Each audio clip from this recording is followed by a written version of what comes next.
সাইয়েদনা ইব্রাহিমকে ডেকে পাঠালেন। নমরুদ বলে, ইব্রাহিম তুমি নাকি মূর্তির পূজা না করে কোন নতুন রবের ইবাদত করো, কে তোমার রব? সাইয়েদনা ইব্রাহিম বললেন, রব্বি আল্লাযী ইউহয়ী ওয়া ইউমীত, আমি এমন রবের ইবাদত করি যিনি জীবন দেন, যিনি মৃত্যু দেন। নমরুদ বলে, ঠিক নাকি? তোমার রব জীবন দেয়, মৃত্যু দেয়, আর এটা তো আমি দেই, আমিও তো জীবন দেই, আমিও তো মৃত্যু দেই। সাইয়েদনা ইব্রাহিম বললেন, কেমন করে তুমি জীবন দাও, মৃত্যু দাও, একটু দেখাও।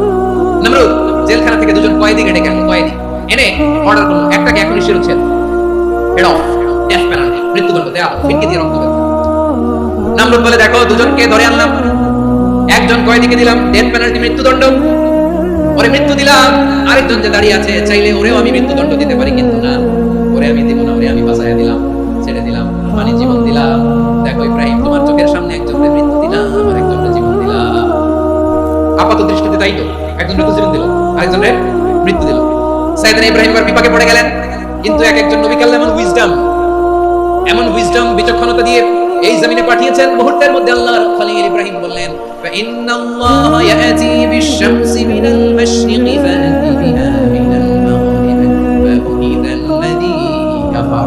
আল্লাহর খলিল ইব্রাহিম বললেন, নমরুদ বুঝলাম তুমি জীবন দাও, মৃত্যু দাও দেখলাম, কিন্তু আমার রব, আমার আল্লাহ প্রতিদিন সকালবেলা উষা লগ্নে ওই পূর্ব দিগন্ত থেকে সূর্যটাকে উদিত করেন, সাঁঝের বেলা, বিকেল বেলা, গধূলি লগ্নে, সন্ধ্যা বেলা ওই দ্বিপ্রহরের জল জলে সূর্যটাকে পশ্চিম দিগন্তে ডুবিয়ে দেন।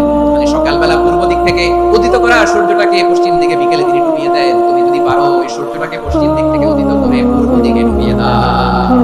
সুবহানাল্লাহ পড়বেন না? দেখেন, ইনস্ট্যান্ট ইন্টেলেক্ট, মুহূর্তে বিচক্ষণতা, উইজডম কাকে বলে? নমরুদ পারবে? নমরুদের বাপ পারবে, ওর দাদা, ওর 14 গোষ্ঠী, গোটা বিশ্বের সব ক্ষমতাধর রাষ্ট্রনায়করা একসাথে হলে পারবে? ফাবুহিতাল্লাযী কাফার পারে নাই, ব্যর্থ হয়েছে। এবার তেলে বেগুনে জ্বলে উঠেছে, রেগে মেগে আগুন বলে, ফালকুহু ফিল জাহিম, ওর সাথে তর্ক নাই, না পেরে এবার এটা আগুনে ফেলা। বিশাল বিশাল গাছ কেটে লাকড়ি এনে আগুনের কুণ্ডলি বানানো হলো, দাও দাও দাও দাও করে আগুন জ্বলে আল্লাহর খলিল ইব্রাহিমকে আগুনে নিক্ষেপ করা হবে। আল্লাহর খলিল সাইয়েদনা ইব্রাহিমের হাতের মধ্যে রশি দিয়ে টাইট করে বাঁধা হলো, পায়ের মধ্যেও টাইট করে রশি দিয়ে বাঁধা হলো। আল্লাহর খলিল ইব্রাহিমকে আগুনের কুণ্ডলির মধ্যে ফেলা হবে। মিয়া, আপনি যে বিপদের কারণে ভয় পান, হতাশ হন, এটা কোন বিপদ? আপনার বিপদের সামনে কোনো বিপদই না, এটা কোনো বিপদই না।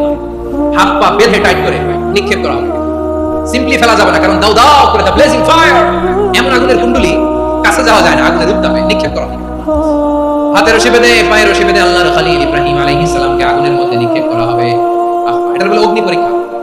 উনি অগ্নি পরীক্ষার সম্মুখীন হয়েছেন, এজন্য কঠিন পরীক্ষাকে আমরা অগ্নি পরীক্ষার সাথে তুলনা করি, ঠিক কি না? সাইয়েদনা জিবরাইল এসে বললেন, ও আল্লাহর খলিল, ওরা তো আপনার হাত বেঁধে ফেললো, পাও বেঁধে ফেললো, নড়াচড়ার সুযোগ নাই, বলেন আমি জিবরাইল ফেরেশতা আপনার জন্য কি করতে পারি? আল্লাহর খলিল ইব্রাহিম বলেন, ও জিবরাইল, তোমার কাছে আমার কোনো চাওয়া পাওয়া নাই, সুবহানাল্লাহ বলেন, তোমার কাছে বলার কিছু নাই, তোমার সাহায্যের আমার দরকার নাই। সাইয়েদনা ইব্রাহিম আলাইহিস সালামকে হাতে পায়ে রশি বেঁধে, হাত পা বাঁধা অবস্থায় জ্বলন্ত অগ্নিকুণ্ডে যখন নমরুদের দলবল নিক্ষেপ করবে, আল্লাহর খলিল কিভাবে নিজেকে আল্লাহর কাছে সঁপে দিয়েছেন, পটুয়াখালীর ভাইরা খেয়াল করে শুনুন। হাত পা বেঁধে আল্লাহর খলিলকে যখন নিক্ষেপ করা হবে, তিনি মুখ ফুটে বলে ফেলতেন, হাসবুনাল্লাহু ওয়া নি'মাল ওয়াকিল, হাসবুনাল্লাহু ওয়া নি'মাল ওয়াকিল, আমার জন্য আল্লাহই যথেষ্ট, আমার জন্য আল্লাহই যথেষ্ট, তিনি আমার সবচেয়ে বড় গার্ডিয়ান, তিনি আমার সবচেয়ে বড় অভিভাবক। জিবরাইলের সাহায্যে রফারকে ফিরিয়ে দিলেন, দুনিয়ার বুকে কারো কাছে কিছু বলেন নাই, মুখ ফুটে বলেছেন হাসবুনাল্লাহ।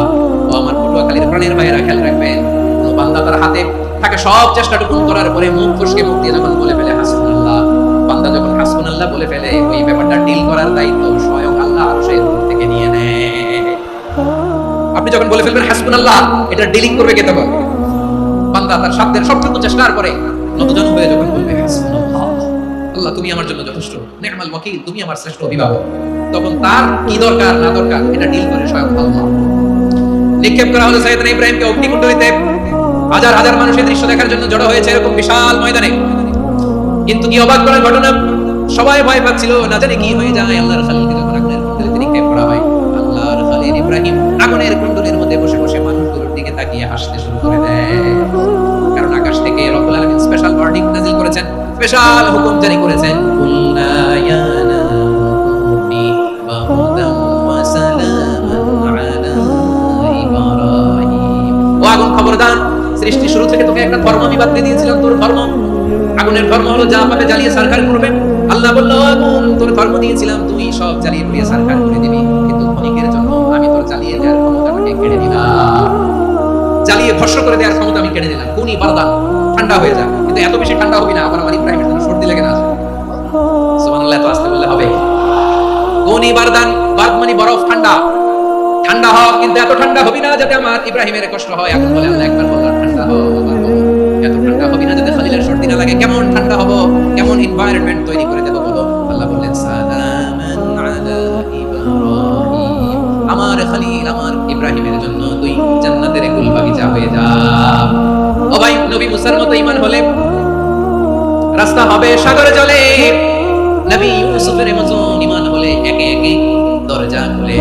নবী ইব্রাহিমের মতো ঈমান যদি আজও থাকে বিদ্যমান, অগ্নিকুণ্ডে দেখতে পাবে সুরতে গুলভাগা। কুলনা ইয়া নার কুতি বরদম ওয়া সালামুন আলা ইব্রাহিম। বান্দা যখন মুখ দিয়ে বলে হাসবুনাল্লাহ, আমার আল্লাহ আমার জন্য যথেষ্ট, এই বলে যখন নিজেকে সঁপে দেয়, তার কি লাগবে ওই দায়িত্ব স্বয়ং নিয়ে নেয় কে?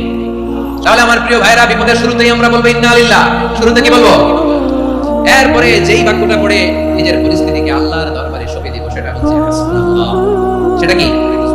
বিষ্ণু বলেন লা ইয়াজালু লিসানুকা রাতাবান মিন যিকরিল্লাহ। সব সময় আল্লাহর স্মরণ দিয়ে, জিকির দিয়ে জিহ্বাটারে সিক্ত রাখো। আর শয়তানু জাসিমুন আলা কলবি ইবনে আদম, শয়তান বনি আদমের কলবে খামচি মেরে বসে থাকে। ফাইদা যাকারাল্লাহ খালাসা, মানুষ যখন আল্লাহর স্মরণ করে জিকির করে শয়তান দৌড়ে পালায়। ওয়াইদা গাফালা ওয়াসওয়াসা, যখনই বনি আদম গাফিল হয় তখনই শয়তান তার হৃদয়ে ওয়াসওয়াসা দেয়। এজন্য বিপদে পড়লে ইন্না লিল্লাহ, নিজের সব গোপন করার পরে, নিজের রোল প্লে করার পরে নিজেকে আমরা কি বলে সঁপে দিব? সবাই বলেন, মনে থাকবে? বিপদে পড়লে প্রথমে ইন্না লিল্লাহ, এরপর নিজেকে যখন সঁপে দিব তখন হাসবুনাল্লাহ।